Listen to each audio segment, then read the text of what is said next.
Silver Surfer laban kay Dr. Manhattan. Dalawang kalbong hubad na lalaking may walang limitasyong kapangyarihang hindi maunawaan ang maglalaban. Pero sa laban na ito, sino nga ba talaga ang magwawagi sa huli? Sigurado bang di kitang laban? Tara, simulan na. Si Dr. Manhattan, na kilala rin bilang John Osterman, ay isang karaniwang pisiko lang noon hanggang sa naging isang nilalang na may kapangyarihang parang Diyos. Nagsimula ang kwento niya sa Watchmen, isang klasikong serye na magpapatanong sa iyo tungkol sa iyong pag-iral.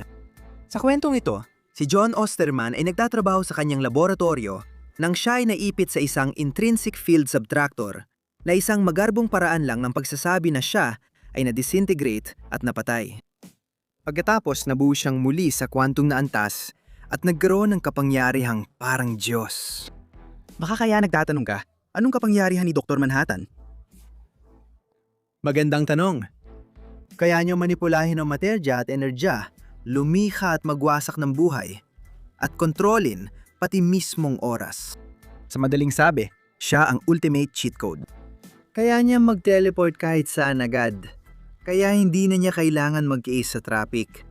At halos hindi siya masisira. Kaya kalimutan mo na ang pagtatangkang labanan siya. Hayaan niyang lumika mula sa wala at bumuhay ng patay. Simula pa lang ito ng kanyang mga kakayahan. Umabot din ang kapangyarihan ni Dr. Manhattan sa pagdama niya sa oras. Lubos niyang naunawaan ng oras bilang isang tuwid na konsepto. Ibig sabihin, kaya niyang makita ang nakaraan, kasalukuyan at hinaharap ng sabay-sabay. Dahil dito, madali niya nahuhulaan ang mga pangyayari at nakagagawa ng estratehikong desisyon. Sa madaling salita, siyang pinakamatalino at laging ilang hakbang na una sa iba. At isa pang bagay na nagpapalakas talaga kay Dr. Manhattan ay ang kanyang lubos na paglayo sa kanyang mga emosyon. Maniwala ka man o hindi siya nakakaramdam ng kaligayahan. Hindi rin siya nakakaramdam ng pag-ibig.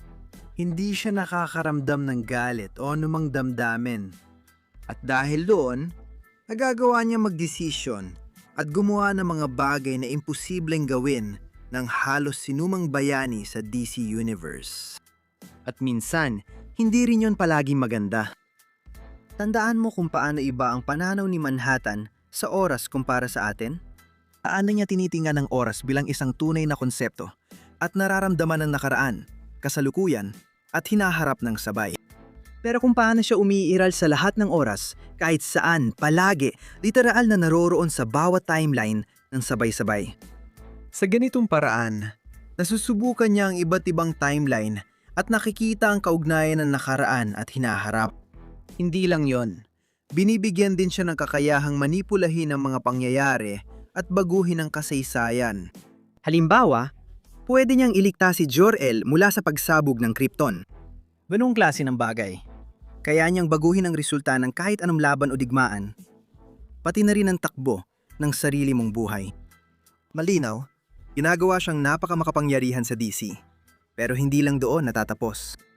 Dahil hindi lang siya nagkokontrol ng mga kaganapan sa timeline, si Manhattan ay talagang kayang manipulahin ang buong mga timeline na nagdadala sa atin sa Flashpoint at New 52. Ang Flashpoint ay isang malaking crossover event sa comics na nagkaroon ng malalaking epekto sa DC Universe. Sa kwento, si The Flash, Barry Allen, ay bumalik sa nakaraan upang iligtas ang buhay ng kanyang ina. Sa paggawa niya nito, aksidente siyang nakalika ng bagong timeline kung saan lubos na iba ang mundo sa kanyang natatandaan. Nahuli ng US government si Superman noong sanggol pa lang siya. Nabaril si Bruce Wayne sa eskinita at si Thomas Wayne ang naging Batman. Ang Atlantis at Themyscira ay nagdidigmaan laban sa isa't isa. Sa madaling salita, magulo at magkasalungat ang mundo. Kaya sinubukan ni Flash na baliktarin ang lahat at ayusin ang mga nangyari. Pero hindi naging ganoon ang kinalabasan. Sa halip, nabuo ang New 52, isang malaking reboot para sa DC Comics at sa kanilang continuity. Maraming karakter ang binago at muling naisulat ang kanilang kasaysayan at pinagmulan. Maraming malalaking kaganapan at kwento ng DC ang tuluyang binura. Tumigil na si Superman sa pagsusuot ng brief sa labas ng pantalon. Pero lumalabas, wala pala sa mga ito ang gawa ng Flash. Hindi siyang may gawa nito. Si Dr. Manhattan pala ang tunay na may kagagawan. Siya ang naging dahilan ng Flashpoint. At basta-basta lang yung nawasak ang buong universo na yon. Siya ang nakapag-alis ng 10 taon mula sa pangunahing DC timeline at nagsimula ng New 52 na universo. Ginamit niya ito bilang petri dish at eksperimento sa agham habang sinusuri ang kalikasan ng oras at mga sanhi nito. Siyempre, hindi ito tatagal magpakailanman.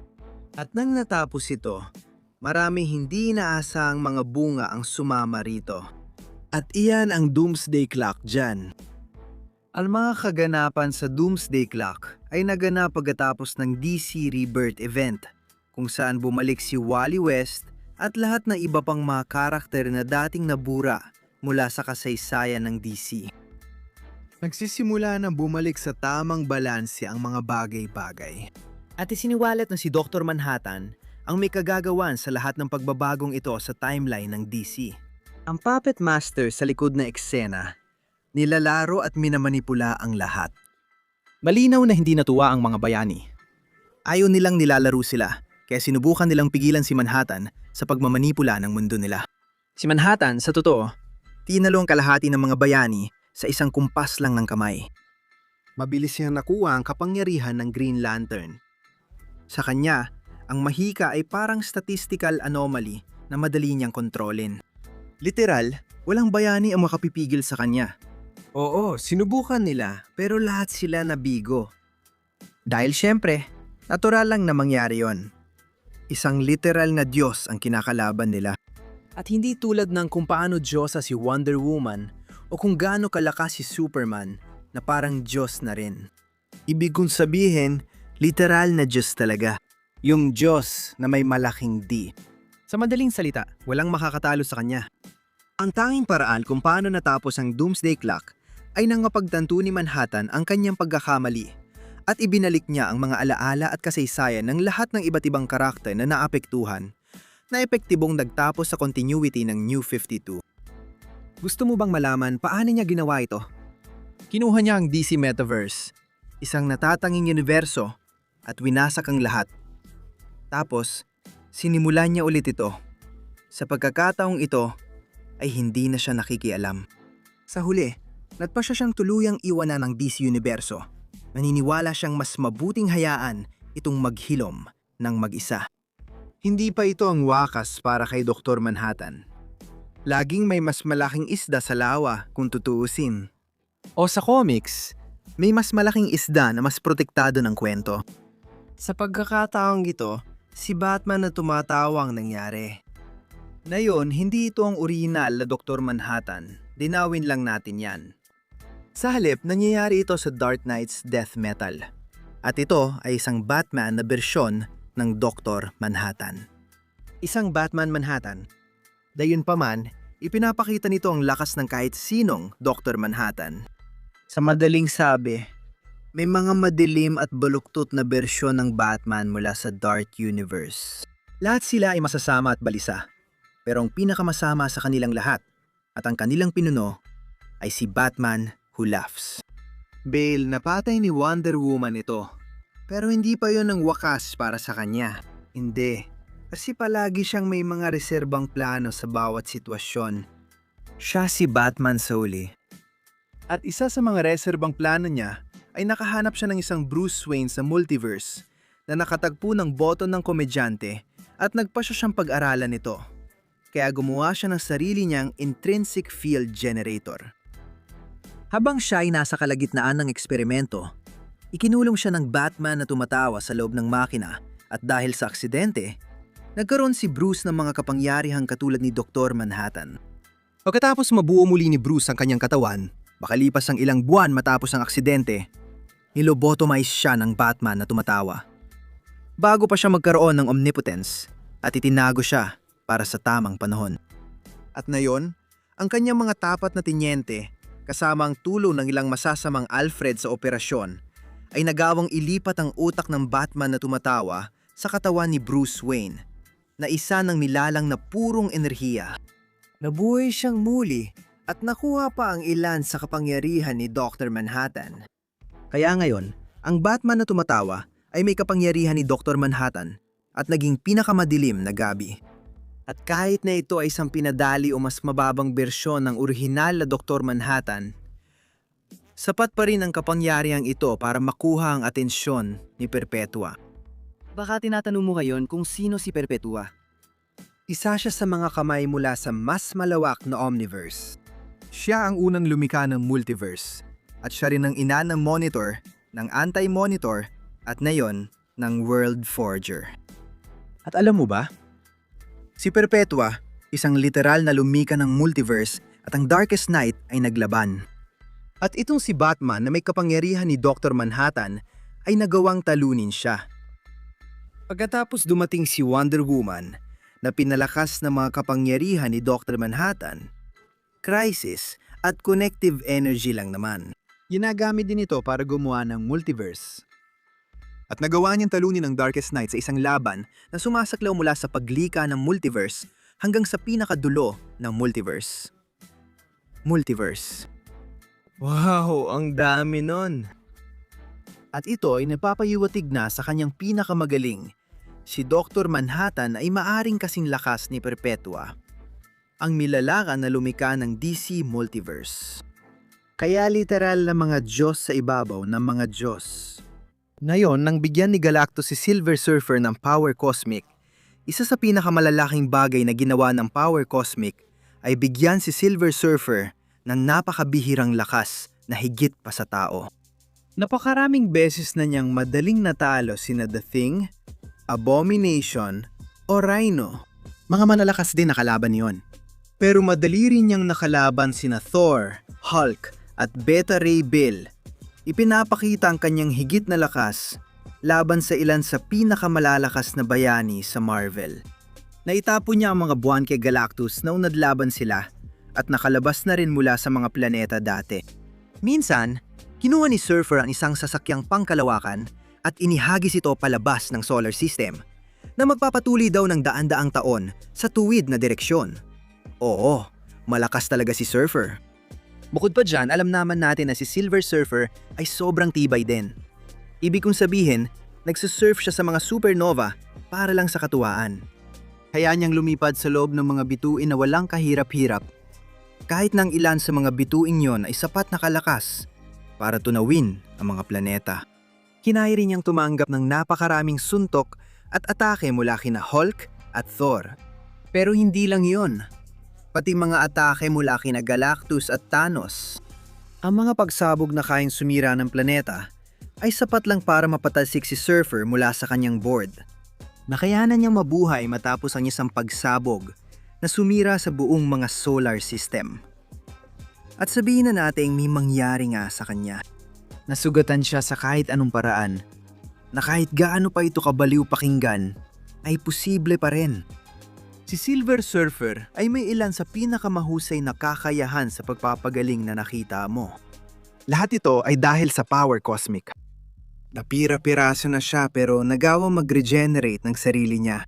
Naging maliliit na piraso na siya pero nagawang buin muli ang sarili niya. Kaya ni Surfer na mabuhay kahit wala siyang katawan. Tulad ng pagiging niebe o hangin sa paligid nila. At kaya niyang buin muli ang sarili niya mula sa wala. At ang bilis niya ay kasing kahanga-hanga rin. Sapat ang bilis niya para makapasok sa warp speed gamit lang ang sarili niyang lakas at kayang maglakbay ng 500,000 light years sa loob lang ng ilang segundo. At para lang mailagay sa perspektibo, ang Milky Way galaxy natin ay may sukat na 100,000 hanggang 100,000 at 20,000 light years ang lapad. Kaya parang naglalakbay si Surfer sa 5 Milky Way galaxy sa loob lang ng ilang segundo. Sa orasar na inabot ko para tapusin ang panghungusap na ito. At nagawa na niya ito ng paulit-ulit. Si Surfer ay may isa sa pinakamabilis na bilis ng paglalakbay na nakita mo. Parang halos kapantay na niya si Wally West. At sa isang laban, kaya rin ni Surfer na gumalaw sa sobrang bilis, lumilipad at umiiwas sa mga atake sa bilis ng liwanag at gumagalaw sa micro at nanoseconds. At huwag mo na akong pasimulan tungkol sa energy powers niya. Si Malaking Mama ay regular na nakakawasak ng mga planeta gamit ang kanyang energy blast. Minsan ginagawa lang niya ito para lang magpatunay. At lahat na nasa paligid niya ay sumusuporta rin sa punto na si Surfer ay may kakayahang maglabas ng energy blast na pang-planetary level. Pero kahit na sobrang kahanga-hanga yon, sa tingin ko para kay Surfer, mas malaki ang bagay ay ang lahat ng versatility na kasama ng kanyang energy powers. Kayang gumawa ni Silver Surfer ng force fields bilang proteksyon sa sarili at sumipsip ng anumang energy attack na paparating. Nakayari niyang sumipsip ng mga mas maliliit na energy blast at mga bagay na katulad nito. Pero natanggap din niya lahat ng atake mula sa isang buong fleet ng alien starship. Gamitin ang lahat ng enerhiya para muling buhayin ang namamatay na bituin. Hindi lang yon, pero nakuha na rin niya ang kapangyarihan ng Unilord dati. Ibinalik niya ito ng milyong beses na mas malakas at winasak ang isang solar system. Bukod pa rito, nandyan din ang husay niya sa pagmamanipula ng enerhiya. Kaya niya manipulahin ang sariling enerhiya ng kalaban, mabilis na kunin ang kanilang lakas at gamitin ito laban sa kanila. At kung gugustuhin ni Surfer, kaya niyang gawin ito sa isang napakalaking antas. Si Surfer, nakuha na niya dati ang enerhiya ng Big Crunch. Sa madaling salita, Ito ang kabaligtaran ng Big Bang, kung saan huminto ang paglago ng universo at nagsimulang lumiit hanggang sa bumalik ito sa wala. At ginamit niya ang lahat ng enerhiya at kapangyarihang yon para talunin ang dalawang primordial na Diyos. Ngayon, malino na yung huling dalawang nagawa na yon ay si Silver Surfer sa pinakatuktok ng kanyang kapangyarihan. Pero pakiramdam ko, pwede pa rin nating isamang mga yon para lang ipakita ang tunay na lawak ng kakayahan ni Silver Surfer. Bukod pa dyan, halos lahat ng kapangyarihan ay meron si Silver Surfer. At hindi pa nga yun isang eksaherasyon. Kaya niyang manipulahin ang materya na kadalasan ay mukhang binabago niya ang paligid niya. Pero kaya rin niyang durugin ang kalaban hanggang sa mga atomo. Tinalo agad sa isang tira lang. O kung gusto niya magtagal, Kaya rin ni Surfer na manipulahin at guluhin ang loob ng katawan ng kalaban. Pinapahirapan muna sila bago tuluyang patayin. Kaya ni Surfer manipulahin ang grabidad sa paligid niya. Kaya niya maglakbay sa iba't ibang dimensyon at oras at makita ang lahat ng panahon ng sabay-sabay. Kaya niya manipulahin ang kaluluwa ng kalaban kahit pumasok pa siya sa astral plane para tuluyang wasakin ng mga kaluluwa. Isa pala siya sa pinakamakapangyarihang telepath sa buong universo. Pinakita na niyang may telekinesis siya at kaya ring hindi mahawakan. Kaya pa ngang lumika ni Silver Surfer ng buhay sa paligid niya. Hayao, hindi ako nagbibiro nung sinabi kong halos lahat ng ibang kapangyarihan ay meron si Surfer. Sino ang mananalo? Sige, himayin natin. Ngayon, si Silver Surfer ay may mga matitinding nagawa talaga. Isa siya sa pinakamakapangyarihang karakter ng Marvel. Sa katunayan, ayon kay Mr. Fantastic, si Silver Surfer ang pinakamakapangyarihang milalang sa kalawakan. Kayang pasikatin ng kanyang kapangyarihan ang madilim na dimensyon gamit ang blast, hulihin at ihagis ang mga bituin, sirain ang planeta at lumika ng shockwave sa buong universo. Sinabi niya dati na kaya niyang sirain ang mga galaksya at ikulong sa sarili ang kapangyarihan ng dalawang universo. At namanipula na niya ang Big Crunch nun na parang kabaligtaran at katumbas ng Big Bang. Tapos, andyan pa yung mga tao na kalaban ni Silver Surfer. Ibig kong sabihin, kalimutan mo na sina Thor o Hulk o kahit si Thanos. Nakipaglaban si Silver Surfer kay Tyrant, na isa sa iilang nilalang sa universo na kayang tapatan ang lakas at kapangyarihan ni Galactus. Nakipaglaban siya kay Null at napatulo ng dugo gamit ang kanyang mga atake, habang si Null ay kayang talunin ng mga Celestial agad. Nagawang labanan ni Silver Surfer si Griever sa katapusan ng lahat ng bagay. Nakipaglaban siya sa kontrabida ng 16 na minuto at 4 na segundo. At kung sakaling hindi mo alam kung gaano yan kahanga-hanga, ang Griever, sa katapusan ng lahat ng bagay, ay sinasabing abstraktong anyo ng mismong konsepto ng entropy na kayang tapusin ang buong multiverse. At oo, Natalo si Surfer sa laban na yon at alam niyang matatalo siya. Pero ang tumagal ng 15 minuto laban sa isang nilalang na ganon, aba, napakahanga-hanga nyon. Gayunpaman, kahit na may lahat ng yon, mahirap pa ring ikumpara kay Dr. Manhattan dahil si Dr. Manhattan ay may mga sobrang kakaibang kapangyarihan, talagang matindi. Hayaan niyang paglaruan at burahin lahat ng bayani sa daigdig sa isang iglap. Pero pinipili niyang wag gawin. Literal na kaya niyang gawin halos kahit ano. Ang tinutukoy ko ay ang kakayahang manipulahin ng realidad, oras, bagay, enerhiya at quantum sa antas ng universo at kahit sa multiversal na sukat. Omnipresent siya. Kayang umiral sa nakaraan, kasalukuyan at hinaharap ng sabay-sabay. Umiiral kahit saan sa parehong oras. Immortal siya dahil kaya niyang muling buuin ang sarili sa antas na molekula. Kaya niyang lumihan ng buhay at baligtarin ang kamatayan. Kaya rin niyang mag-operate sa napakataas na antas na kaya niyang baguhin ang realidad sa DC Universe at muling likhain ang Metaverse. At gaya ng sinabi natin, diretsahan niya ninakaw ang huling 10 taon ng DC Universe para lang malikha niya ang New 52 para sa sarili niya. Si Dr. Manhattan ay napakamakapangyarihang nilalang niya na pati si Mr. Mixtopedalic ay natatakot sa kanya. Si Mr. Mix, isang imp mula sa ikalimang dimensyon na kayang sirain ang buong multiverse at buuin ulit ito, ay nagsabi na mas makapangyarihan si Dr. Manhattan kaysa sa kanya. Umabot pa si Manhattan sa puntong sinira at binuo niyang muli ang mismo universo.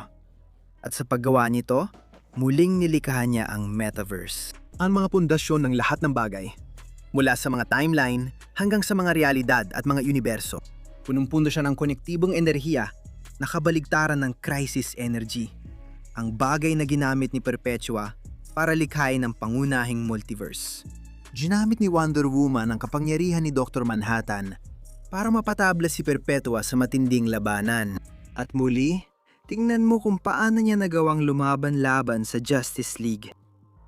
Nagawa niya labanan halos lahat ng sabay-sabay. Mga tunay na malalakas din tulad ni Superman, Wonder Woman, Green Lantern, Kapitan Adam, Martian Manhunter, Supergirl, Shazam, lahat sila.